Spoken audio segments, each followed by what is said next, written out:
Ada ka di pa nakabalin iti simbaan nga mangito di pa nakaisalakan iti tao. Ada nga ti pa nakabalin iti simbaan nga mangwarwar, mangikat iti pa nakaisalakan iti tao. Sumarimuar dagi iso nga iti walag, communicate, gapusta term dagito nga to the point nga amingahan nga mamati di simbahan dagi main teaching da. They are condemned, nga handan, and they are declared. Nga handan, nga naisalakan, or mapukaw ti panakaisalakan da, and ti pinaka-worse. The church has given them the judgment, the verdict, nga mangipan iti impyerno gapus ti panang-resist da, iti susuro iti church. Is that true? At paiso ka diniyay. Iti may nga verse nga nangbasaran na diniyay, kat isuday, adadalan tayo, idi kalman iti eksapa. That was found in Matthew chapter 16, verse 18 to 19. So, the part 1, the verse 18, explain kada tayo di kalman. And now, kahit kung talantanan tayo, the verse 19, where they got the idea, nga nangalaan na ti idea, nga ada ti pa nakabalin ti church, nga mangisalakan ti tao, nga ada ti pa nakabalin ti church, nga mangikap ti pa nakaisalakan iti tao. Nung naitiwalag ka, na-excommunicate ka, then awanan ti part mo, nga mapan ni impyerno. Is that a proper interpretation? Iti Matthew chapter 16 verse 19. Iti Matthew chapter 16 verse 19, kung nanay tuloy tayo. And I will give unto thee the keys of the kingdom of heaven. And whatsoever thou shalt bind on earth shall be bound in heaven. And whatsoever thou shalt loose on earth shall be loosed in heaven. Dati di intuloy ni Jesucristo may panggap iti adaan, iti pribilehyo, kan anya ti maaramid na dito nga church, nga later on, bangunan na. Una ka na kayo, awan pa iti church di chimpo ni John the Baptist, at ako na dahil suti nagapuan iti Baptist. Tani John the Baptist, kanukat Baptist. Hanggang kaya ti maki-argue, but I would like to say, that's wrong. Awan pa iti church di chimpo ni Kristi Jesus. The church will still be built. I will. That is a future tense. Nasawan, arami din na kailan. And that was fulfilled. Iti chimpo iti Acts. Alright? Tata, dati church nga, dati kunan na di church, di verse 19, and I will give unto thee the keys of the kingdom of heaven. Kuna na, iti church nga dito, aday ba, kada kayo, Pedro, itad ko kada kayo. Itad ko kada kayo. Iti talbak. Iti pagarian iti Diyos. E naamin dagiti banag ang taliyo diti daga. Ngayon mapan. Iti pagarian iti hapo di langit. Nam kanag iti warwaran yu diti daga. Kat haan nga mapan. Iti pagarian iti hapo. The keys nga mang talbak. Iti pagarian iti hapo is not referring iti literal na key. So, maawatan nyo, uri the gates of hell, that is an expression. Uri panakabalin ni patay. Awan ti panakabalin na. Nga dagiti church nga dito nga insina na. Katawan panakabalin na nga mangpuko ti panakaisalakan da. They are eternally secured. Then the keys manan, it is a symbolism, it is an expression, it is a symbol, it is a picture manan, iti authority. God gave them all the authority. I will give you all the authority. The authority, the ability, is mga keys. Nagaduhan lang ang one key. The power, iti panakabalin, iti panang-regenerate, iti puso ti tao, nga mabalbaliwan iti tao. Iti panakabalin, iti Santo Espiritu nga manglukat, iti puso iti tao. Iti panakabalin, iti Santo Espiritu nga ito ti panakaawat iti tao. And he's also referring, dagiti keys nga rito nga he's also referring to the message. Referring di mensahe ti Ebanghelyo, nga isu ti manglukat, iti ruangan. Anya di mensahe that Jesus is the only way, the truth, and the life. No one comes to the Father but by Him. And the kiss also is referring, sa saritaan namat, halanga diay, but also to the Word of God. And to the preachers, the messengers, dagiti adipan ti Apo, dagiti kakabsat nga mangidanon. These are God-given keys nga iti may nga tao kat mapaniti pagarian iti Dios. But the very truth iti gospel nga ni Jesus isu iti mangisalakan, that is the very, very main engine, main key. Tapno di tao, kat mapantipagarian ti Diyos. Sapay kuman alawag yay. So it is not a literal key, but it is an expression of authority, ability, and all the things needed nga kasapulan ti tao tapno may salakan ni suna. And primarily, the Bible teaches nga iti authority nga iti, it is referring to the gospel, it is referring to the working of the Santo Espiritu, iti panang regenerate, panang lukat, ti puso kon panunot, panang konbiktar. It is also referring, iti ko na tayong panagtrabaho ti Santo Espiritu, iti ko na tayong the Word, the Scripture, and panangibaon iti Santo Espiritu, iti minsahero na. So dagitoy, iti usaran ti Diyos. Tata, tapno ti tao kat mapantipagarian ti Diyos. Tata, Kurana jay, and whosoever shall you bind on earth, dagiti talim. That is another expression, kadagiti talim, nga diti daga, nga anya tinang itali, na itali iti ibanghilyo ni Kristo Jesus. Apan kayo di kong teksto, iti verse 18. Amin dagiti tatao na and I also say unto you, thou art Peter, and upon this rock I will build my church. Okay? Kahit kung kita nyo na ito'y 16. And Simon Peter answered and said, thou art the Christ, the Son of the living God. So it is in the context, that ito'y the gospel. It is in the context of the gospel. Anya iti mangitali. Amin dagiti intaliyo. Amin dagiti kasabaan nyo, nga dinanunan nyo, nga intaliyo iti ibanghilyo ni Kristo. Anya ding ibanghilyo, that Jesus is the Christ, the Messiah, the only Savior. Awan ti es na diay Christ nga diay, nga plural. May salang diay, Christ. Kuna na diay, the Son of the living God. Amin dagiti nang idanunan nyo dayta nga mensahe nga ni Jesu Kristo isulang ti mangisalakan. Nga isunak kat Dios. Kat kung ay baya ka na kayo, dagi diay nga tattao nga nang idanunan nyo, kat kasla nga intaliyo suda nga mapali di langit, nga handa nga mapukaw kan mayawan iti kararwada no dumting iti tiyempo. They are destined iti heaven.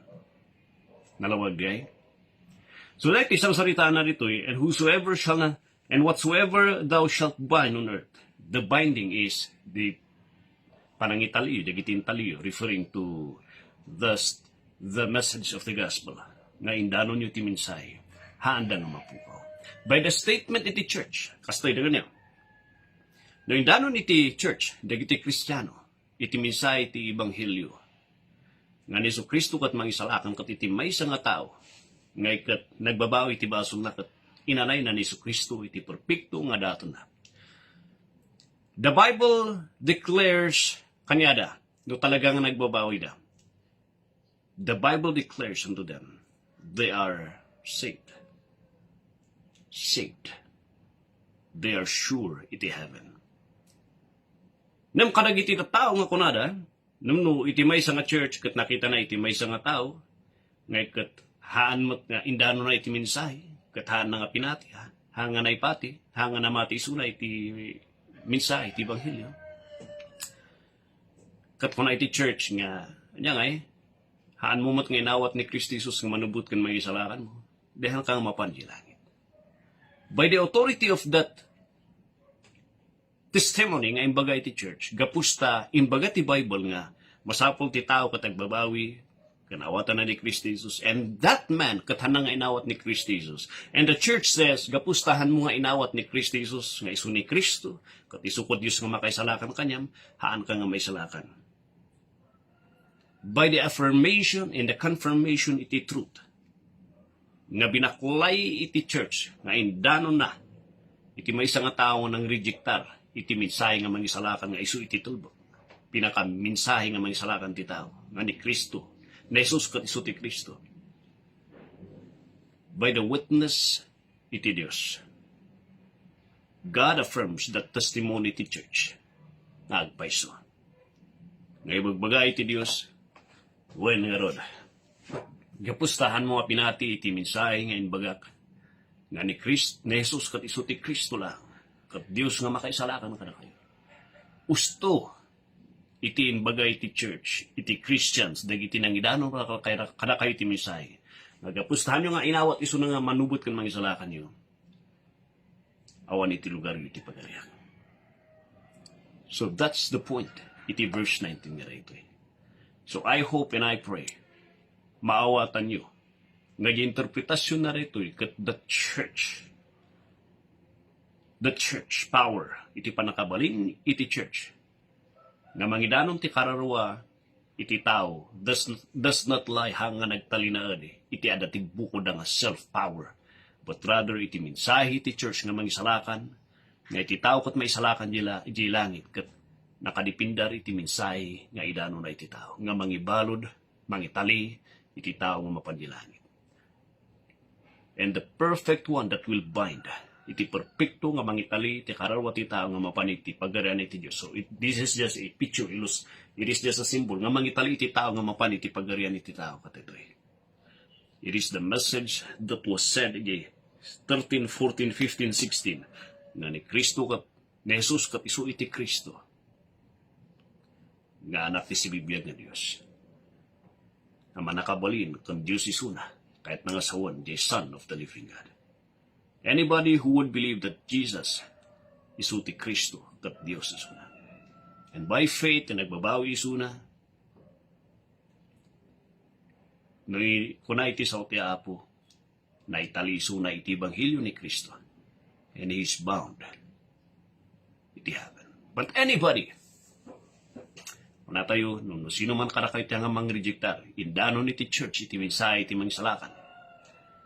Get adadag iti duma, madida, handa nga nagbabawi ti basol da.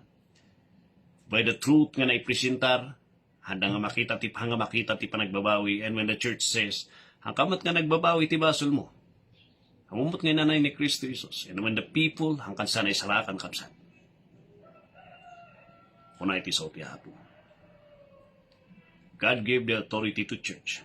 The authority to church. Nga mga says, by the word of God, through the word of God, nga iti may nga tao kat naisalakan, by the evidence, iti regeneration and conversion, profession, and by the evidence, iti Santo Espiritu, the indwelling iti Santo Espiritu, kat na makita ti church nga, awan di iti may nga tao.